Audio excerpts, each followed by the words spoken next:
Yang pertama saya akan baca dari 2 Tawari 17 ayat yang ketiga mulai. Dan Yahweh menyertai Yosafat. Saudara, kita tahu bahwa Raja Yosafat raja yang khusus di hadapan Bapa di surga. Kita ingat peristiwa kemenangan dia waktu dihadapi dengan 3 negara menyerang sekaligus. Dia cuma mencari Yahweh dan dia berdoa. Nah, ini kisahnya. Dan Yahweh menyertai Yosafat. Kenapa disertai? Karena ia hidup mengikuti jejak yang dahulu dari Daud, bapa leluhurnya, dan tidak mencari Baal-Baal. Kita tidak tahu persis jarak dari Raja Daud ke Yosafat itu berapa tahun, kita nggak tahu. Tapi kalau kita mau telusuri dalam kitab Tawari ini ada silsilah, kita akan tahu itu berapa belas generasi. Nah, yang mengherankan, Yosafat tidak pernah ketemu nenek moyangnya, yaitu Daud. Jelas, apalagi zaman itu fotonya pun tidak ada. Tapi bagaimana dia bisa mengikuti jejak nenek moyangnya ini? Zaman itu lingkungan mereka sangat jahat, penyembahan berhalanya luar biasa. Tapi anak muda ini bisa kokoh pendiriannya, teguh imannya kepada jalan nenek moyangnya, khusus pada cucu-cucu, pada semua kita. Tidak ada orang yang bisa menyangka bahwa papa, mama, opa, oma, om, tante Damaris ini adalah hamba Tuhan yang sangat disegani di Indonesia. Tidak ada sampai hari ini. Kita tahu, kalau saya boleh berkata, Om Damaris adalah hamba Tuhan yang sama dengan Billy Graham. Tidak ketemu cacatnya dalam hal uang. Maaf kalau saya katakan dalam hal perempuan, dalam hal apa, tidak ketemu cacat. Ini luar biasa. Maka itu biar ayat ini jadi pegangan kita semua, khususnya cucu-cucu. Sampaikan kepada juga pada keluarga Linda bersama anak-anaknya. Kalau kita yang ada sekarang, baik yang tua maupun yang muda, kita bisa mengingat iman mereka berdua. Sungguh, tante adalah model. Kalau saya nggak kenal tante Damaris, saya pasti nggak akan menikah sampai hari ini. Maaf, kenapa saudara? Karena kalau saya keliling ke banyak tempat pelayanan, selesai kebaktian, nggak semua ya, tapi kebanyakan. Jemaat datang, selesai kebaktian, terus cerita, duh Pak Daniel, kalau om itu baik, ini benda-benda ya, tapi tante itu, nah ini lama-lama kuping saya ngeri juga dengar itu. Kalau saya salah kawin, lalu istri saya nggak dukung pelayanan, wah bagaimana? Tapi lihat tante Damaris, lihat oma ini luar, betapa humble-nya. Saya sering berkata kepada beberapa teman, kalau kita ingin lihat Sarah, istri Abraham, sampai memanggil suami itu Tuhan, kita lihat tante, lihat oma, lihat mama. Luar biasa. Berapa bulan sebelum om dipanggil Tuhan, kami sempat ke Bandung.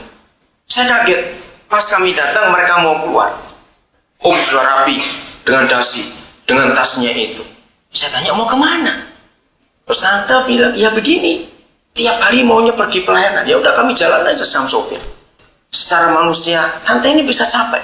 Tapi luar biasa. Maka itu saya ingin berkata kepada keluarga semua kita, ya siapa saja, sampaikan, ayo kita mesti tulis buku tentang tante Damaris, supaya istri-istri akhir zaman ini belajar bahwa ada Sarah yang pernah hidup di zaman ini. Setuju nggak kalau saya katakan ini? Ada Sarah yang pernah hidup di zaman ini. Lagi sekali saya mau baca ayat ini. Mengapa Yosafat disertai Yahweh? Dan Yahweh menyertai Yosafat karena ia hidup mengikuti jejak yang dahulu dari Daud bapa leluhurnya dan tidak mencari Baal-Baal. Ayat 4. Melainkan mencari Tuhan ayahnya. Ia hidup menurut perintah-perintahnya dan tidak berbuat seperti Israel. Cucu-cucu, ayo teladani. Tolong ya nanti kalau buku itu dibuat tentang oma, kalian harus ngomong. Ingat apa yang masih ada di ingatan kalian tentang hidup oma. Karena generasi berikut harus belajar. Sebab nggak ada, maaf ya kalau saya mengatakan kalimat jangan marah anak-anak, nggak ada bantuan seunik mereka dua itu, nggak ada. Bukan nanti gue beda loh. Seunik mereka dua itu tidak ada. Dan yang masih akan datang ini harus belajar. Ayo kita buat buku tentang mama, tentang oma Sarah yang ada di akhir zaman ini. Betapa kesetiaannya pada suami luar biasa. Ayat 5. Maka itu cucu-cucu dan semua kita orang-orang muda akan melihat Oleh sebab itu, nah ini kata penting. Oleh sebab itu, Yahweh mengokohkan kerajaan yang ada di bawah kekuasaannya. Bicara kerajaan, itu bicara karier. Betul tidak? Kalau karier kita ingin dikokohkan oleh Yahweh yang kudus, ikuti jejak iman dari kedua orang tua kita yang luar biasa. Ikuti. Ibrani pasal yang ke-13, ayat yang ke-7. Mari kita lihat firman ini. Lagi sekali pada keluarga, dan pada semua kita, anak-anak rohani dari Om Damaris, Tante, ayo kita mikirkan bagaimana buat buku tentang Tante. Ingatlah akan pemimpin-pemimpin kamu yang telah menyampaikan firman Tuhan kepadamu. Saya berhenti dulu sampai bagian ini.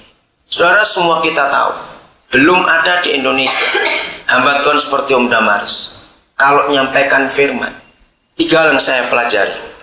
Nomor 1, semua kita tahu, Om Damaris itu kalau mau khotbah nggak pernah persiapan buka Alkitab. Tiba-tiba aja ngomong apa, nanti muncul ayat. Betul, tiba-tiba aja. Dan yang luar biasa, itu ayat bisa nyambung.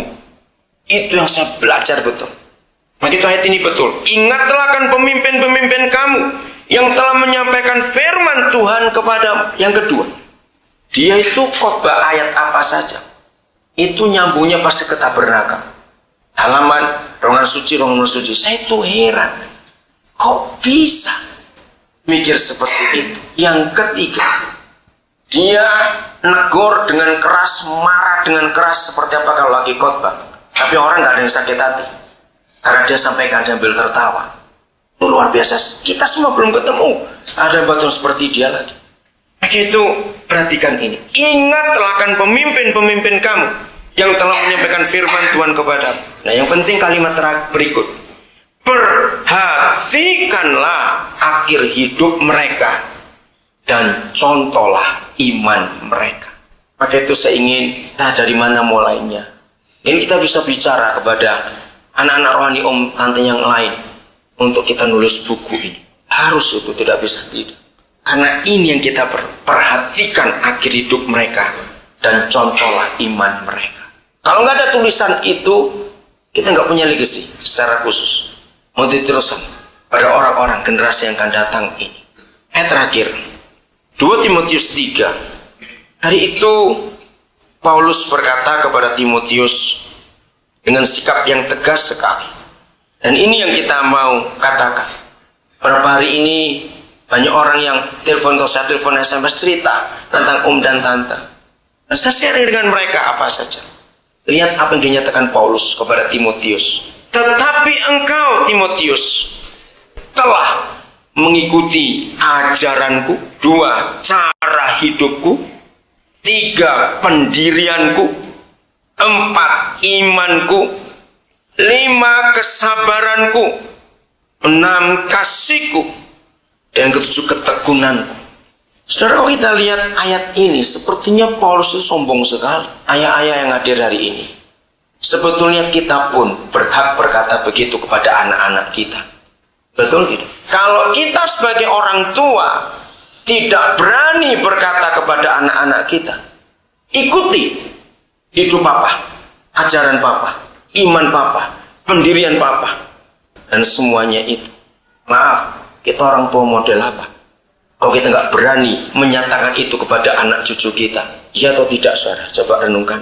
Maka itu kalau ada orang tua di antara kita, maaf, nggak berani berkata seperti Paulus, maka kita perlu bertobat jadi orang tua. Apa yang anak-anak kita mau contoh? Papa, mama, om, tante adalah pribadi yang luar biasa. Sekalipun kita tidak pernah mendengar mereka berkata seperti itu, tapi terbukti berapa banyak, berapa ribu kok saya nggak berkata, ratus yang sekarang jadi hamba-hamba Tuhan sudah mengikuti cara hidupnya, imannya, pendiriannya, dan semuanya itu. Nah, ini yang kita perlu contoh. Ayo semua kita, baik kita orang tua maupun kita hamba Tuhan, kita harus berani dicontoh oleh yang lain. Kalau kita nggak berani dicontoh oleh orang lain, apa gunanya kita jadi pemimpin? Apa gunanya kita jadi orang tua? Apa gunanya kita jadi hamba Tuhan? Luar biasa. Ini kalau diuraikan satu persatu dari 7 hal ini, bisa bayangkan saudara, bagaimana saya satu-satunya ajaran Om dan Tante Damaris Walaupun mama nggak pernah khotbah, tante nggak pernah khotbah,